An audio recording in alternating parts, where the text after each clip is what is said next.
মত মুমিনের জন্য পেরেশানি দেয় যখন ফেরেশতারা বলে আল্লাহ চাইতেছে চাইতেছে টাকা পয়সা চাইতেছে, বলে এটা কি, বলে ফাসেক, দে বিদায় কর, বিদায় কর, তার চাওয়া আছে বিরক্ত লাগে, বিদায় কর, কি লাগে দে, আল্লাহ 10 কোটি দিয়েছে 100 কোটি দে বিদায় কর।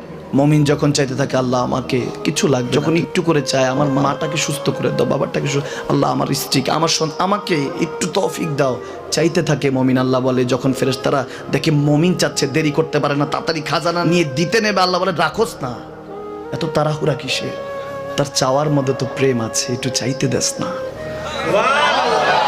থাকুক না মুমিন আর একটু পেরেশান, থাকুক না, থাকতে দেস না, একটু থাক, একটু থাক। পেরেশানিতে রেখে আল্লাহ মজা নেয়, মহব্বত নেয়, মুমিনের অন্তর থেকে খুশবু নেয়, আল্লাহর বড় মায়া। মুমিন যখন চায় আল্লাহ তখন মায়ার নজর নিয়ে তাকায়, হায় হায় আমার বান্দা, সুবহানাল্লাহ।